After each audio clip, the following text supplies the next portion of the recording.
Where's my house? Bem-vindos a mais um vídeo. Tá um sol do caramba hoje. E eu não sei se isso é sorte ou azar, porque hoje eu estou indo para um passeio escolar. O primeiro passeio da escola.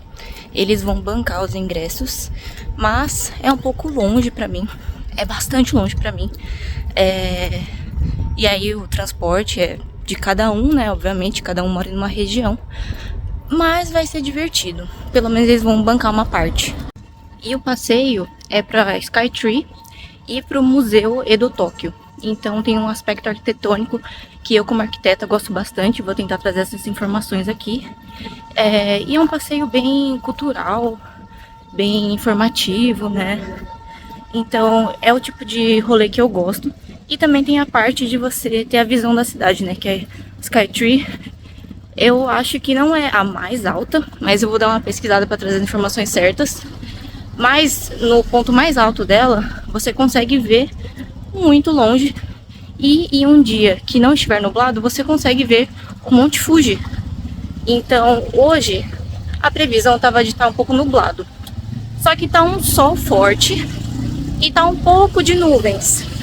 Então não sei se vai dar pra ver.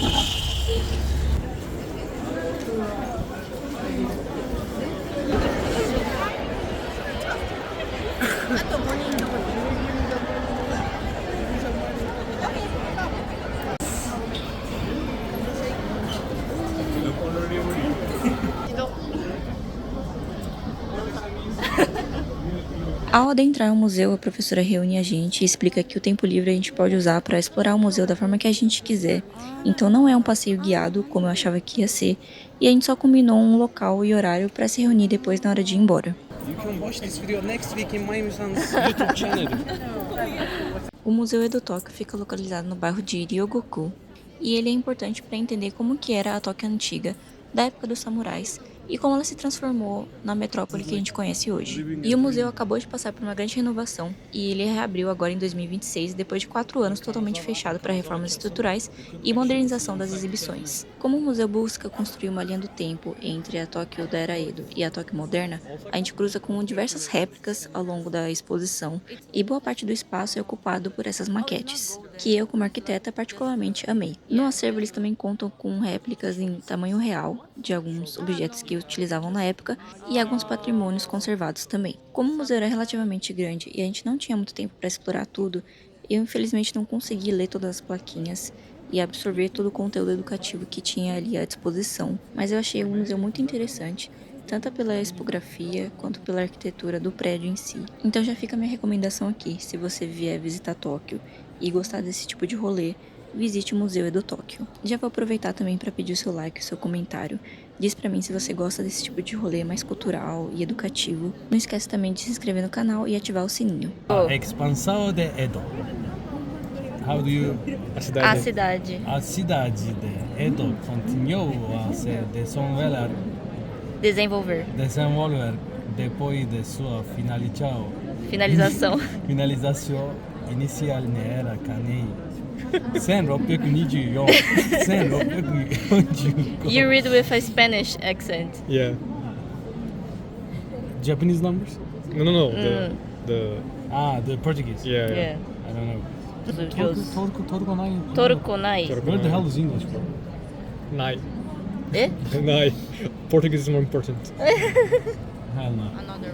Ao traçar essa linha do tempo entre a Era Edo e a Era Moderna, nós conseguimos ver o início da influência da industrialização e os primeiros contatos com o Ocidente, tanto em objetos do acervo quanto nas próprias maquetes que representam a arquitetura da época. Como o tempo foi corrido, a gente não conseguiu explorar todas as partes do museu, mesmo fazendo essa visita dinâmica sem parar para ler muita coisa e só gravando vídeos rápidos. Então eu também não consegui trazer aqui no meu vídeo tudo que tem no acervo do museu. Imported goods. Bro, why is her ass like that? Imagine me in her. Imagine me in there, bro. Pose like her. Where's your butt? Don't have it. So, like, why is that? Bro. Why is that? Look. Umbrella. This also looks like your hair. No andar de baixo do museu também tinham algumas maquetes em tamanho real, que você podia adentrar, só precisava tirar o sapato primeiro, e eu só consegui ter tempo de entrar em uma delas. In the Oppenheimer Museum, there's like tons of buildings like this. Oh, you can get you inside can of get inside. everyone.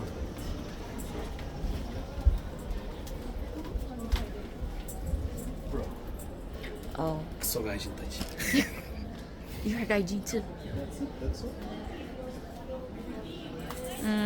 Very western like. E com o tempo de visita já se encerrando, a gente se reuniu para encontrar com a professora no ponto de local combinado.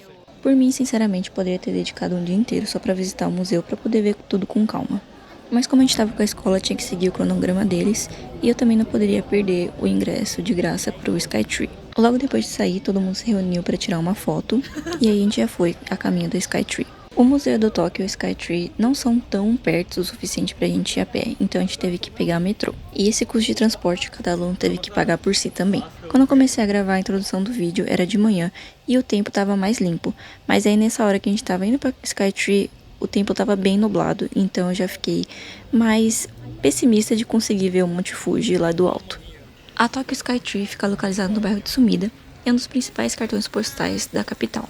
Ela foi inaugurada em 2012 e detém o título de torre de radiodifusão mais alta do mundo e é a terceira estrutura mais alta do planeta, alcançando exatos 634 metros de altura. E esse número não foi escolhido por acaso. A numeração pode ser lida em japonês antigo como Musashi, uma referência direta à antiga província de Musashi, região histórica que englobava a Tóquio atual. A base da torre tem um formato triangular, mas conforme a estrutura sobe, ela vai se transformando gradualmente em um cilindro perfeito. Essa engenharia foi pensada para otimizar a resistência contra os fortes ventos da região. Além disso, a arquitetura interna utiliza um pilar central de concreto que funciona de forma independente da estrutura externa. Essa tecnologia de amortecimento foi inspirada diretamente na engenharia dos antigos pagodes de madeira dos templos japoneses, garantindo que a torre seja altamente resistente a terremotos e tufões. E a cor externa da torre é um tom exclusivo chamado Skytree White, um branco levemente azulado, baseado na cor tradicional japonesa Aijiro, que reflete a luz do sol de forma suave durante o dia e ganha iluminações temáticas em LED durante a noite. Where is my house? Where is my house? Agora falando sobre as experiências que são oferecidas lá dentro, os principais atrativos são os dois observatórios panorâmicos. O primeiro fica a 350 metros de altura, o Tembo Deck, que oferece uma visão 360 graus de toda a extensão de Tóquio, que é nesse nível que a gente está agora no vídeo. E o segundo nível é uma galeria de arte localizada a 450 metros de altura, que consiste em uma rampa espiral inclinada e toda vidraçada, onde você caminha como se estivesse flutuando sobre a cidade. E no final consegui ver uma pontinha do Fujisan. Também existem cafeterias, restaurantes, lojas de lembrancinha que você pode encontrar todo tipo de produto que você queira levar para casa e algumas maquininhas de gacha espalhadas pelo prédio também, para você testar a sua sorte ou seu azar. Okay. Show your ugly one. Yeah. What? Another one. What is this? Show your cute one. E né? Yeah, this one. Aí como deram muito mais tempo pra gente explorar a Skytree do que o museu, a gente tava com bastante tempo pra matar ainda e a gente foi explorar um pouquinho mais. Qual o seu review? Bom. Bom? Quanto de 10? 8? Crispy. It's not crispy. E desu ka? Oishi? Eu sou uma formiga pra doce e eu acabei escolhendo esse parfait temático da Skytree, que eu acho que era o produto mais diferente assim e temático para você poder escolher. Foi 900 ienes, o que dá aproximadamente quase 30 reais, o que eu achei um valor ok, considerando que é um ponto turístico, e eu acredito que em São Paulo seria um valor mais elevado ainda. Tava gostoso, mas eu só achei que foi um pouquinho sem graça os sabores, porque essa parte de cima era só uma gelatina transparente, sem muito sabor. As partes de baixo eram só umas frutas congeladas e um biscoito, e a parte de cima que tinha mais um chantilly, um sorvete e uma calda, era um pouquinho mais gostoso. Mas no geral, não valia muito o preço, mas acho que valeu pela experiência.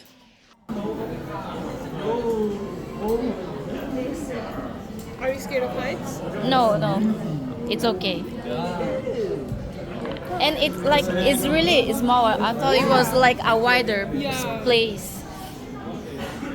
It's kind of what's the word? Rage bait? É. Clickbait. Agora já na hora de ir embora de novo, a gente tinha que sair por essa loja de lembrancinhas, né? Como sempre, pra tentar você a comprar alguma coisa. Tinha muitas escolas que estavam reunidas ali, não sei se elas iam entrar ainda, mas estava bem movimentado nesse dia. No final, a professora só passou alguns recados, e aí a gente se reuniu para ir pro nosso after, que foi um restaurante chinês de hot pot. E eu vou deixar como conteúdo extra aqui do vídeo, porque esse restaurante entrou pro meu top 3 restaurantes mais doidos que eu já fui na minha vida. E eu não entendi muito bem como que funcionava, eu só pedi para os amigos chineses ali liderarem e eles me oferecerem o que eles achavam de mais gostoso e melhor. E eles foram pedindo tanta coisa que a mesa foi enchendo e não cabia mais nada. Eles te dão esse avental para você proteger a sua roupa e eu não sabia quanto que ia ser. Então eu e meu amigo brasileiro, que estávamos com o dinheiro um pouco contado, a gente foi ficando um pouco assustado. Mas no final valeu muito a pena pelo valor. Mano, tá com tanta comida, Mano, a gente não sabe o que fazer. Os chineses estão liderando. deixa ele. Deixa eles fazer as coisas deles. Eu não penso aqui, sim. É, Ai, mano, com medo. eu tô com muito medo.